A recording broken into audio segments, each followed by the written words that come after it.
The only way the Sacramento Kings are going to effectively handle this rebuild and turn their franchise around is by nailing their draft picks.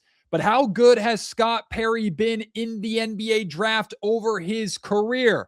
Well, I've combed through every single draft that Perry was a part of in some capacity as a member of an NBA front office. We'll talk about some of his biggest hits and the misses along the way right here on Locked On Kings.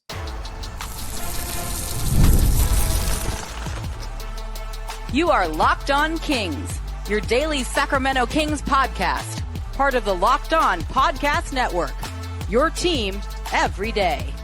And now, ladies and gentlemen, it is that time for another episode of Locked On Kings.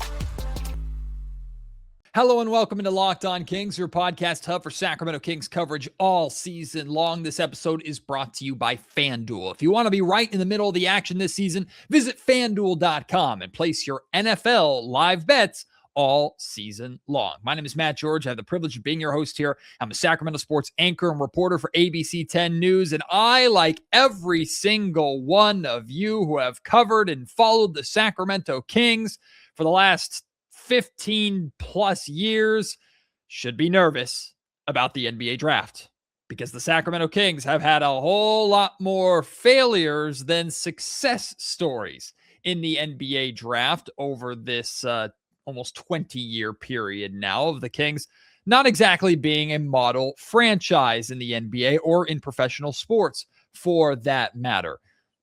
Of course, how they handled the trade deadline this year, how they handle future trades, potential free agency signings, all of these are important for Scott Perry and the Sacramento Kings executing this rebuild that they're about to truly embark on. But nothing, truly nothing is more important for the Kings than nailing your draft picks. Look at the success stories around the NBA over the last forever, right? From the Oklahoma City Thunder and all the drafts that they've nailed since the amazing Shai Gilgeous-Alexander trade that they made with the Los Angeles Clippers. Look at the Golden State Warriors. They completely drafted their dynasty of Steph Curry, Klay Thompson, and Draymond Green, who won over 70 games before adding Kevin Durant. The Denver Nuggets won an NBA championship by finding Nikola Jokic and drafting him in the second round, drafting Jamal Murray, going out and taking a flyer on Michael Porter Jr. midway through the first round, right? Teams draft their way to success. It is the foundation of how the Sacramento Kings will either succeed and change their fortunes in the years to come, or fail miserably and send us on another potentially record-long playoff drought. That's a lot of pressure on the shoulders of Scott Perry. The good news is he has full control of his draft picks. The bad news is he's got a hit on those draft picks. I've had a lot of you reach out and go, Matt, how has Scott Perry's draft history been? Has he been good in the draft? Has he been bad in the draft? Well, he's had one draft with the Sacramento Kings as the general manager. That was this past summer. And moving into the first round to get Neek Clifford ultimately didn't cost you too much. We still don't know who Neek's going to be in the NBA. Seems pretty good. Going out and getting Maxime Reynaud. Max is starting right now for the Kings. Granted, they're a 6-20 team, but Max has shown some promise. We can't really judge Scott Perry based off of last year's draft, but we can look through all the years that Perry has been a member of an NBA front office in any capacity, and we can look at the drafts of his teams and kind of get an idea of the success and failures. Now, not all of them fully belong to him. When we look at the New York Knicks drafts, when he was the general manager, those are ultimately going to weigh heavier than his years with the Detroit Pistons or Orlando Magic. But I think it's important for us to look at every single draft that Perry was a part of and talk about the names that his team brought in. We'll start with how he got his start. in the Detroit Pistons organization from the year 2000 to 2007. He started as a scout with the Pistons, so someone who was directly responsible for going out and analyzing talent to potentially be drafted, also analyzing other teams to put together scouting reports for when the Pistons would match up against those NBA teams. And then he was eventually promoted to the director of player personnel. So here are the drafts that Scott Perry was a part of with the Detroit Pistons. The 2000 draft, when the Pistons, with the 14th overall pick in that draft, took Mateen Cleaves in that draft. I don't expect you to know who that is. And they also took Brian Cardinal with the 44th pick. We're talking a second round pick. Nothing really to react to or talk about there. The Pistons had the 9th overall pick in the 2001 draft, in which they took Rodney White. They also took Mehmet Okur in the second round with the 38th pick. The Pistons took Rodney White over Joe Johnson and Zach Randolph. Those were a couple names that were still on the board when the Pistons took Rodney White. Again, this is not fully on Scott Perry, but we're going to look at the success and we're going to look at the misses. In 2002, with the 23rd overall pick, the Detroit Pistons picked someone who was influential, very influential in their success, Tayshaun Prince. So good pick by Detroit, which of course Scott Perry was a part of. He was a scout at the time. The 2003 draft, this one stings for Detroit Pistons fans. And yes, Scott Perry was a part of this decision. With the second overall pick, after LeBron James was drafted to the Cleveland Cavaliers, number 1 overall, the Detroit Pistons took Darko Milicic over Carmelo Anthony, Chris Bosh, and Dwayne Wade. Those are the next 3 picks in the draft. Top 5 of that draft was loaded. And the only team that didn't really do well was the Detroit Pistons. They also got Carlos Delfino with the 25th pick later in the first round of that draft. In 2004, they only had a second round pick, which they used to draft Ricky Paulding.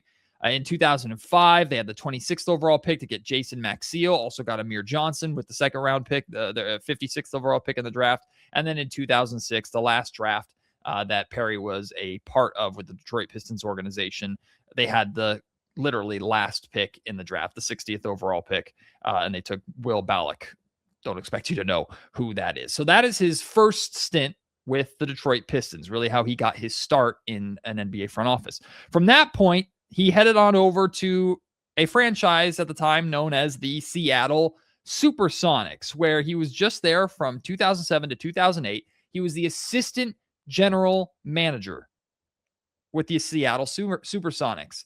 He was involved in 1 draft in the history of the Seattle Supersonics, who of course became the Oklahoma City Thunder. That was in 2007, where with the second overall pick, the Sonics took Kevin Durant.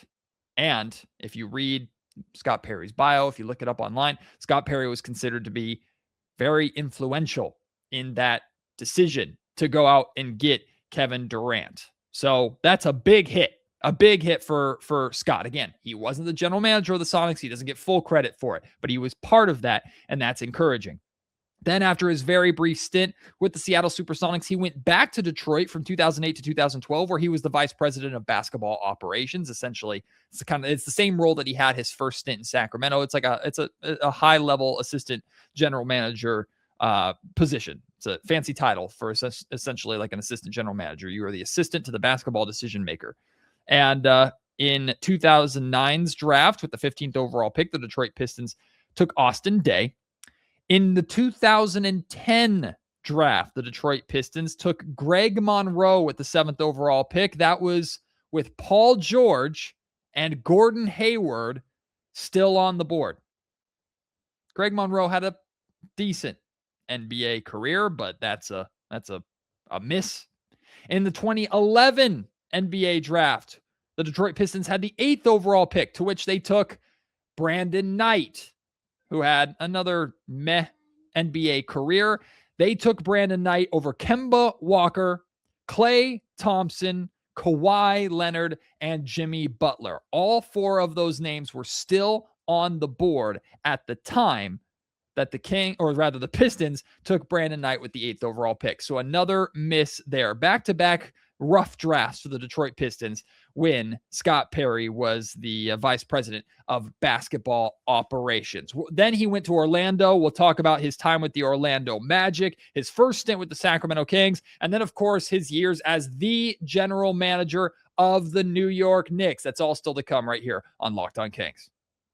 This episode of the Locked On Kings podcast is brought to you by FanDuel. NFL Sundays move fast. One big play and suddenly everything feels different. That's what makes live betting with FanDuel so exciting. You're not just watching the game, you're reacting to it in real time. With FanDuel, you can place bets as the action unfolds, every drive, every momentum swing, every highlight moment. Live betting is best when the game starts to shift. A receiver gets hot, a defense tightens up, or the momentum flips after a turnover. FanDuel lets you jump into the moment with live spreads and money lines that adjust instantly, player props that update as guys heat up, and you can bet next touchdown scores, drive results, totals, and more. It keeps you locked in every snap, every drive, every possibility. So if you want to be right in the middle of the action this season, visit FanDuel.com and place your NFL live bets all season long. FanDuel, the game moves fast, and so can you. Now we get to Scott Perry's time as the vice president and assistant general manager of the Orlando Magic. He was there from 2012 to 2017. And he was very heavily influential in both the 2013 and 2014 drafts, which have some good and bad in them for the Magic. In 2013, the Magic took Victor Oladipo with the second overall pick. Now, if you go back and look at that draft class, it's not good. It was not a good draft class. Victor Oladipo, his career ended up being marred by injuries, of course, but Oladipo had some good years when he started. He was a very exciting prospect coming into the league. So I wouldn't call that a bad draft pick by the Magic and a bad draft pick in Perry's history. I'm sure they wanted it to end up working out better, but whatever. It was a net even, I suppose, draft pick. The very next year, though, in the 2014 draft, with the fourth overall pick, the Orlando Magic took Aaron Gordon. Now, some of the names that were still on the board when the Magic took Aaron Gordon include Julius Randle, Zach LaVine, and that was the year that the Denver Nuggets took Nikola Jokic with the 41st pick. So I mentioned that, but I don't really want to it's the same way I don't want to use Giannis Antetokounmpo as an example, because basically the entire league missed on that. So I can't really blame Scott Perry for it. I don't have a problem with Aaron Gordon over Julius Randle or Zach LaVine whatsoever. I'm just giving you an example of some of the names that were still there. So I think Scott Perry and the Orlando Magic got that pick right. Aaron Gordon had a good start to his career, was really exciting young player, winning dunk contests, or no, he didn't win. He just had great dunk contest performances that he should have won, to be honest with you. Then, of course, he became an NBA champion after he was traded to the Denver Nuggets. But that's a good draft pick that Scott Perry was directly involved in. The 2015 draft, not the best. Not the best for the Orlando Magic. They had the fifth overall pick in that draft, in which they took Mario Hezonja. Other names that were available at that time include Miles Turner and Devin Booker. So that's a draft that I know the Orlando Magic would like to have back. And yes, Scott Perry was involved in that. And in 2016, worth noting, just because it's a fun note, not anything to really be crazy about.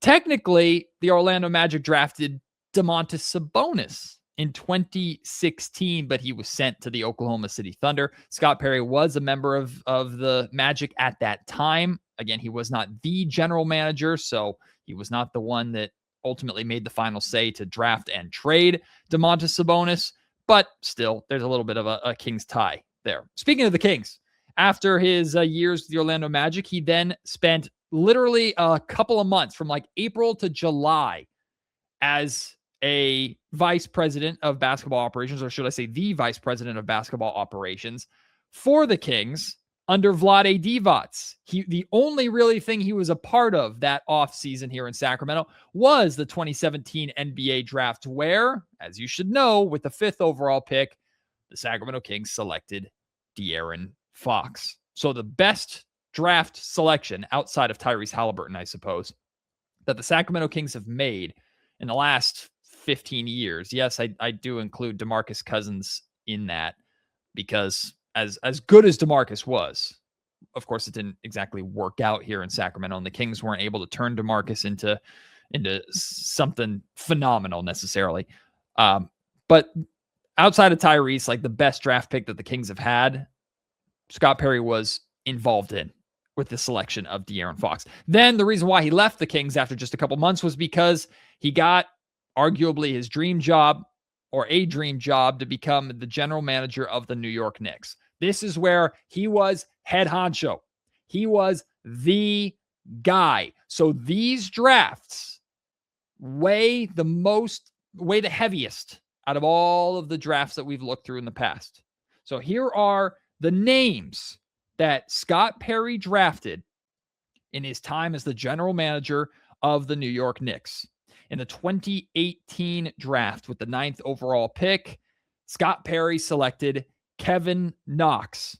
Other names that were available at that time, Mikal Bridges, who ended up being a Knick, Jalen Brunson, who was actually drafted with the 33rd overall pick by Dallas and later was traded to the New York Knicks. And Scott Perry was part of getting that trade, making that trade happen and bringing Jalen Brunson to New York. So he gets credit for that, but we're talking about the draft here. But the big name that he missed on that was there when Kevin Knox was drafted at 9th, Shai Gilgeous-Alexander. So if we're looking at that draft, if we're being honest, we're looking at that draft, that was a whiff. The first draft as the general manager for the New York Knicks, Scott Perry missed. Kevin Knox, over Mikal Bridges and SGA that were taken just picks after him. Yikes. Also in that draft, worth noting that the Knicks in the second round took Mitchell Robinson, who's been a really good center for them with the 36th pick. So he found a good piece in the second round that year. The next year, in 2019, Scott Perry selected with the 3rd overall pick, RJ Barrett. I remember that being a exciting draft pick at the time. Of course, RJ Barrett's career hasn't gone as well or as great as he and certainly the Knicks were hoping at the time. RJ Barrett now with the Toronto Raptors. Other names that were available when Scott took RJ Barrett 3rd overall, Darius Garland, Kobe White, Tyler Hero. So hindsight 2020, sure, there could have been better picks than RJ Barrett. But at the time, I don't think anybody was blaming the Knicks at all for taking RJ. So it's hard to be overly negative about that draft pick for Scott. But yes, he could have certainly done a better job.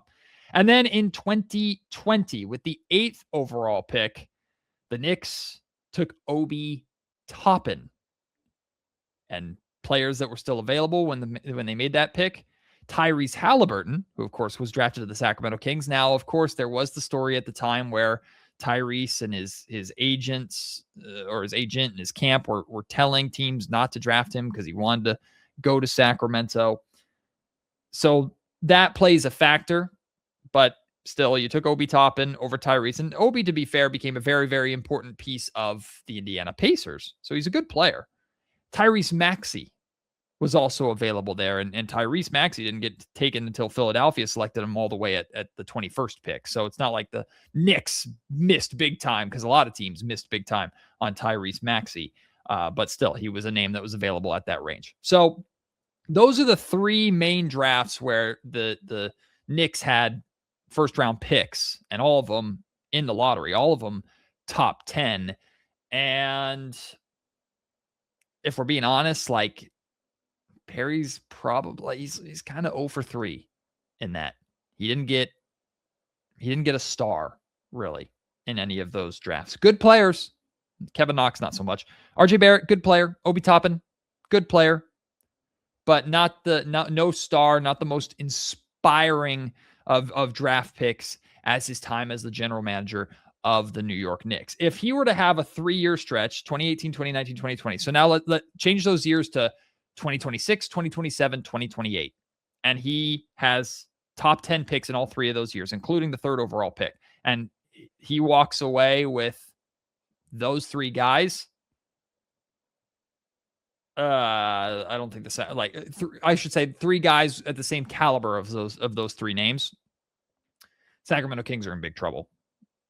Now, again, to be fair, he did manage to pull off that big trade to bring Jalen Brunson, and he started to usher in the era of New York Knicks basketball to where now they're a team that was competing in the Eastern Conference Finals last year and will be a team that's expected to be in the NBA Finals picture this year. Of course, he doesn't get all the credit for that, but he started to usher that era in when he was the general manager of the New York Knicks. So trade-wise, like, he did some good things. He made some good moves with these first-round picks that he drafted.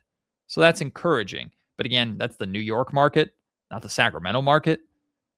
It's more important, I think, in Sacramento to hit your draft picks than it is in New York. Although the Knicks would have loved to have hit better draft picks at that time too. So there you go. That is the complete draft history of Scott Perry as a member of an NBA front office. Again, big names that he was involved in to some capacity drafting. Tayshaun Prince, Kevin Durant, Victor Oladipo, Aaron Gordon, De'Aaron Fox, RJ Barrett. Like, there's some good names in there, but there's also some misses. Like, he could have had SGA, could have had Paul George, could have had Kawhi, could have had Clay, could have had Jimmy Butler, could have had Gordon Hayward, could have had Melo, Bosh, or Wade. Again, not all of these are his picks as general manager, but some successes, some failures. It's kind of the way the draft is. You're not going to be perfect. You're not going to nail 100% of your drafts. The best general managers pretty much only nail like half of their draft picks. But the Kings have to, Scott Perry has to nail his draft picks over the next 2 or 3 years. Doesn't have to have 100% perfect rate, but he has to find high-level NBA players if he really wants to turn this around. Does that give you more confidence? Does that give you less confidence? You let me know. At Matt George Sack on Twitter. Email me, mattgeorgesports@gmail.com. Leave your thoughts in the YouTube comment section down below. This episode of the Locked On Kings podcast is brought to you by Skims. When Skims announced they were making underwear for men, I was intrigued. The reaction made perfect sense. People have been talking about Skims comfort for years. Most guys, though, stick to what they've been buying since college. I know I'm guilty of that. It drives my wife crazy. The same fits, the same waistband that roll, and a whole lot of settling. Well, Skims Men's changes that. One upgrade, and it's obvious why everyone's been talking about how great Skims are. They're designed to feel good, fit right, and actually stay put. No slipping, no sagging, no adjusting, just genuinely great underwear that makes you feel comfortable and confident. The best pair that you're going to find, my favorite pair is personally the Stretch 5 or the Cotton 3s. Like, they're so great. They're so comfortable. What stands out right away, the fit, the fabric. It's soft, supportive, comfortable all day. They don't ride up, and they're perfect for whatever kind of lifestyle you have. If you're just sitting at a desk working all day, or you're super active, you're out playing around at golf or doing a workout, Skims will handle everything that you throw at it. They're just there to support whatever you need. Shop Skims Men's now at skims.com. And when you place your order, choose podcast in the post-purchase survey and select our show, Locked On Kings, from the drop-down menu and let them know that we sent you. Plus, the Skims holiday shop is now open. So if you're looking for the perfect gift this season, Skims has got you covered. Locked On Kings is also brought to you by Wayfair. The holidays always show up faster than we expect, right? We're 10 days away from Christmas, my goodness. And if you're still putting together gifts, last-minute decor, or getting your home ready for guests, Wayfair has got you covered. Whether you need a quick room refresh, some new bedding, or those final seasonal touches, Wayfair makes it easy to get what you need fast. Wayfair truly is your one-stop shop for everything home, with decor, furniture, kitchen essentials, and gifts for every style and every budget, all delivered quickly and easily. Their selection is huge, from bedding, decor, kitchen gear, kids' rooms, updates. I was able to find everything in one place, a multitude of different styles. You will find exactly what you are looking for that fits the theme of the rest of your home. Wayfair, perfect for giving. They have guides, tons of options, and something for everyone on any budget. There's no massive delivery fees, no stress of getting those big items to your door. It's the best way to get your home holiday ready without running around to different stores during all the shopping chaos out there. Get last-minute hosting essentials, gifts for all your loved ones, and decor to celebrate the holidays for way less. Head to wayfair.com right now to shop all things home. That's WAYFAIR.com. Wayfair, every style, every home. All right, now that we've gone through Scott Perry's draft history, we know how he's fared in the past and how important it is for him to hit on draft picks going forward. Why don't we do another one of our Tankathon draft lottery sims? Now, the first few times that I've done this on Locked On Kings, they have not gone well. We've ended up with like the 6th, 7th, or 8th pick, which wouldn't be horrible, but the Kings need a top 3 pick, right? We need the Kings to get a top 3 pick. And the good news is they have a really, really good chance as of right now of getting a top 3 pick. The last time I did one of these was actually at the Kings Nuggets game in Sacramento. And somehow the finger, if you're not familiar with my little finger bit that I do on social media, that sounds really, really weird. If you're not familiar with the finger, I ran a draft sim with the finger during halftime at the Golden One Center while the Kings were losing to the Denver Nuggets, and we won the draft lottery in that sim. So let's bring some of that luck here to Locked On Kings. As you can see, with the 6-20 record, the Kings and the Indiana Pacers both are tied for the 3rd best draft lottery odds. The Kings have a 50.3% chance of ending up in the top 4. So over a 50-50 shot. That's pretty good of having a top 4 pick, and a 13.3% chance of winning the draft lottery outright. So let's sim this and see how the Sacramento Kings do. This show is cursed. Whatever, like what I'm figuring out is we don't want Locked On Kings to be involved at all when it's draft lottery day. Okay. Like, I shouldn't do a live show. I should not do anything Locked On Kings related, because every time I do a draft sim on Locked On Kings, it's a disaster. The Kings fall 3 spots down to 6th again.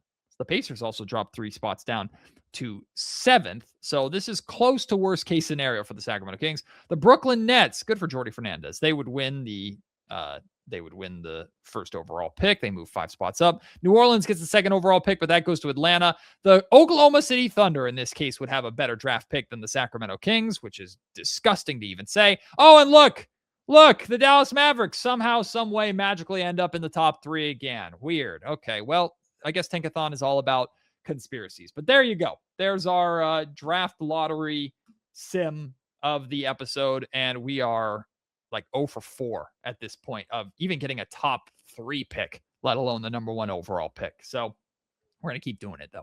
We're going to keep fighting through. We're going to get there. And what matters is if the Kings actually get it done in real life. They got to get that done. If they can get, like, I was watching the I'm not the biggest hockey guy. Like, I don't really know that much about hockey. But of course, when I can, I loosely pay attention to the San Jose Sharks, and the San Jose Sharks have been an amazing story in the NHL this year. Breakout team, young team, super fun, super exciting.